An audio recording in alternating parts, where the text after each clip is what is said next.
Então, no último slide, né, do último vídeo, a gente exatamente falou sobre o balanço consolidado, reforçando o que é o balanço consolidado, é quando duas empresas, né, controlada e controladora, elas pegam seus balanços de demonstrações todas do ano e elas juntam numa só e é considerado como se fosse, né, em vez de ser duas empresas, é considerado como se aquele conjunto consolidado de demonstrações unidas é como se eles fossem uma demonstração só.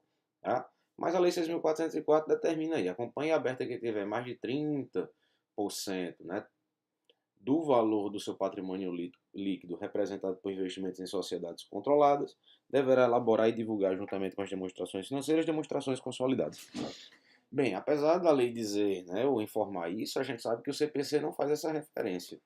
Para o CPC independe da porcentagem. Se for, né, uma sociedade controlada, você faz ou você elabora o balanço consolidado, né, as demonstrações consolidadas, né, de acordo com as regras lá do CPC 36. Tranquilo? Mas vamos aqui, veja só. A Comissão de Valores poderá expedir normas sobre as sociedades cuja demonstração devam ser abrangidas na consolidação. Então, aí você está vendo que há uma liberdade, tá certo? Há uma liberdade. Essa liberdade aí da CVM de constituir ou instituir normas, não tem nenhum problema.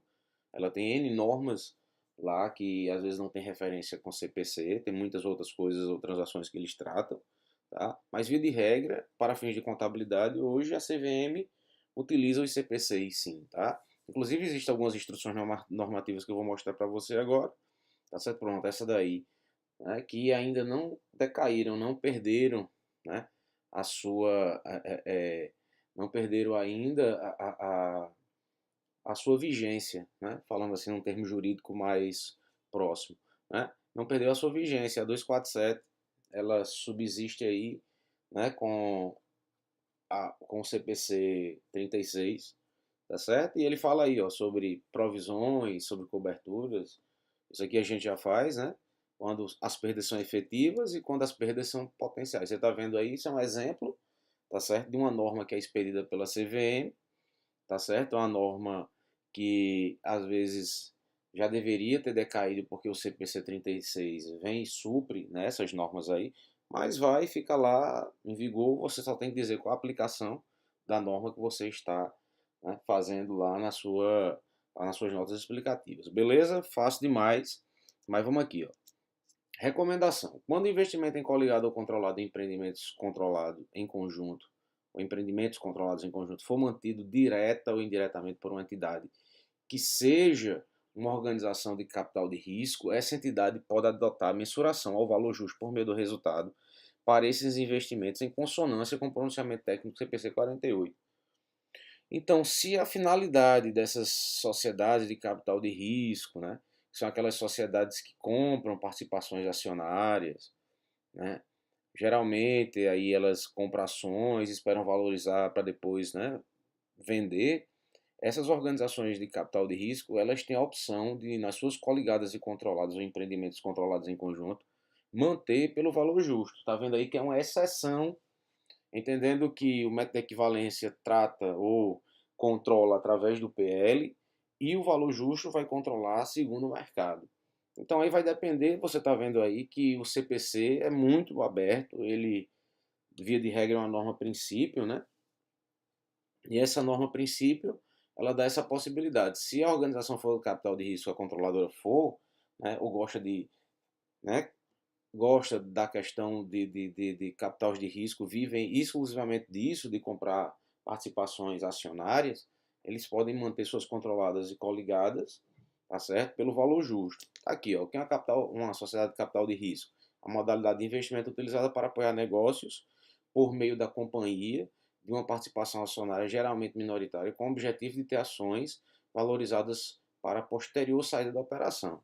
Chama-se capital de risco não pelo risco de capital, porque qualquer investimento, mesmo a aplicação tradicional em qualquer banco, tem um risco, mas pela aposta em empresas cujo potencial de valorização é elevado e o retorno esperado é idêntico ao risco que os investidores querem correr. Então, se eu trabalho dentro dessa perspectiva aqui, as minhas coligadas, tá certo? As minhas coligadas e controladas, ok? Ok? se as minhas controladas e coligadas estiverem nessa perspectiva exatamente de que, opa, desculpa aqui, acho que eu passei, estiverem nessa perspectiva, né, de que, de um potencial valorização pela saída dessa operação, então você pode trabalhar com o conceito de valor justo sem nenhum problema, tá certo? Vamos lá. Aqui vem o nosso calo. Aqui começa um pouquinho o nosso calo, a gente vai ver um exemplo sobre isso, tá certo?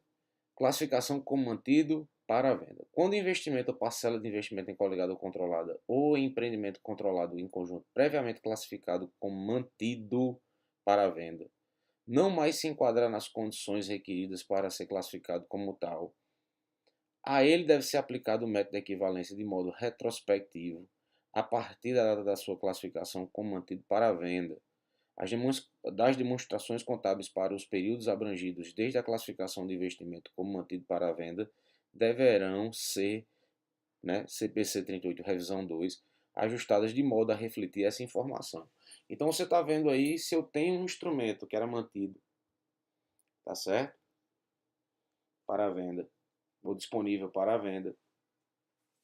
E vai mudar exatamente o que? A percepção desse instrumento financeiro, ele vai se tornar uma controlada ou uma coligada, dependendo da quantidade acionária que foi adquirida, para complementar exatamente o que você tem no instrumento financeiro. Se você faz esse aporte de capital, adquire para que vire, né, coligada, então você vai ter que utilizar o CPC 18. Se for controlada, vamos fazer aqui CPC 36. E se for controlado em conjunto, você vai ter que adotar o CPC 19, mas ele faz referência ao 18 porque o 18 faz referência ao método de equivalência patrimonial. Então, de forma retrospectiva, desde a aquisição, olha só, desde a data da sua classificação como mantido para a venda, você tem que o quê? Refazer todos os efeitos como se isso fosse o quê? Coligadas e controladas. Sabendo que na prática muita gente não vai fazer. Porque vamos supor que você já tenha adquirido esse instrumento financeiro há 10 anos. 10 anos de retrospecção. Transformando tudo que era mantido, né, mantido para a venda, né, ou disponível para a venda, em coligado ou controlado. É muito tempo. 5 anos eu já acharia suficiente, estou falando do meu ponto de vista. Aí vai depender do auditor, vai depender exatamente de quem está elaborando as demonstrações, mas eu acho que 5 anos é um tempo adequado, porque nós adotamos no Brasil muita coisa no direito, né, para 5 anos. Então, seria, eu acho que um período adequado para você fazer esse ajuste. Tá? Mas ele está dizendo que é o período todo retrospectivo. E o que é que acontece? Aqueles reflexos do mantido até o vencimento, tudo que tiver lá no AAP, né, ajuste de avaliação patrimonial, gente, vai para os resultados abrangentes também. Entenda que os efeitos, tá certo? Vão para os resultados abrangentes. Ou se você realmente fizer de modo retrospectivo tudo, você vai jogar lá no resultado como se fosse o quê? Como se uma coligada ou uma controlada fosse. Tá? Mas, via de regra, a recomendação do CPC 48 é que os efeitos, quando eu ajusto, ou quando eu mudo a percepção do instrumento, ele vai se tornar uma outra coisa, saiu da classificação de circulante ou realizável e virou um investimento permanente, é que a gente coloque, né? Eu falo coloque porque no Brasil, aqui na Paraíba se fala muito colocar. Mas assim, você retira os efeitos que estão lá no ajuste de avaliação patrimonial e jogarão lá os resultados abrangentes. Beleza? Fácil. Vamos lá? Recomendação. Olha só, quando o investimento em coligado e controlado previamente classificado para mantido para a venda não mais atender os critérios necessários para essa classificação, ele deve ser contabilizado pelo método de equivalência patrimonial desde a data em que tiver sido inicialmente classificado como mantido até mantido para a venda. É muito tempo. Se for 10 anos, 15 anos, entendendo que nós temos essa norma, nós temos aí no máximo 10 anos de CPC de verdade, de entendimento. Porque assim que saiu os CPCs, lembre que os contadores tiveram que fazer uma adaptação enorme em relação a isso daí. Tá bom? Enorme. Nós temos que fazer uma adaptação enorme, tá bom? Então aqui, gente, rapidinho. Acredito que esses exemplos eles estão em livros. Via de regra, alguns eu não lembro, mas eu acho que está no Paulo Schmidt. Eu acho que está em Paulo Schmidt. Olha só o que, é que ele faz. O instrumento financeiro vai se converte lá, ó, em coligada, Tá vendo aí, ó, 75 credor e 75 devedor lá na coligada, tá vendo? E aquilo que estava lá no ajuste de avaliação, tá vendo, ó, os efeitos de ganho, por exemplo, eu coloquei como se fossem ganhos. Você tá vendo que eu debito e jogo lá na demonstração do resultado do exercício. Tranquilo? Fácil demais. Agora, como é que eu calculo a equivalência patrimonial? Muito simples. Porcentagem de participação no capital social sobre o valor do capital líquido investido. Isso a gente já viu, já fizemos o cálculo. Então, método de equivalência patrimonial vai ser porcentagem do investimento versus PL da investida e eu descubro quanto está o meu investimento em termos equivalentes. Mas por que se chama, né, de equivalência? Entenda, é equivalente um investimento em uma investidora, né, que vai o que ter, parece, se assemelha, lembra, tá certo? Aquilo que está no PL da minha investida. Duas coisas que têm naturezas diferentes vão se assemelhar. O investimento na investidora, né, terá semelhança, será equivalente ao PL da sua investida. Todas as vezes que há o que? Alteração no valor desse PL, consequentemente a alteração proporcional no meu investimento. Por isso que se chama método de equivalência. Nós pegamos o investimento ou o ativo investimentos aqui, longo prazo, e vamos, né, tornar equivalente ao PL, tá certo? Ao PL de um quê? De uma sociedade, porque PL não tem a mesma natureza de ativos. Então, nós tornamos eles equivalentes proporcionalmente, ok? Fácil de entender por que é, né? Então, vamos aqui, CPC 18. Método de equivalência patrimonial é o método de contabilização por meio do qual o investimento é inicialmente reconhecido pelo custo, na aquisição é pelo custo, e posteriormente é ajustado pelo reconhecimento da participação atribuída ao investidor nas alterações dos ativos líquidos da investida. Pronto, isso aí a gente já leu lá atrás, mas aqui você está vendo de novo. Então, o que é o método de equivalência patrimonial? Porcentagem do investimento versus o PL da investida. Acabou, tá certo? Vamos ver o que é que a lei diz. Tá aí o que é que a lei diz. O valor do investimento será determinado mediante aplicação sobre o valor do patrimônio líquido referido no número anterior da porcentagem de participação no capital da coligada ou controlada. Pronto. Porcentagem do investimento versus PL, ok? Esse daqui eu não vou comentar. São questões de apresentação, de quando deve ser apresentadas as demonstrações, depois você dá uma lida aí, tá certo? Até quando nós vamos fazer esses cálculos, até quando, né?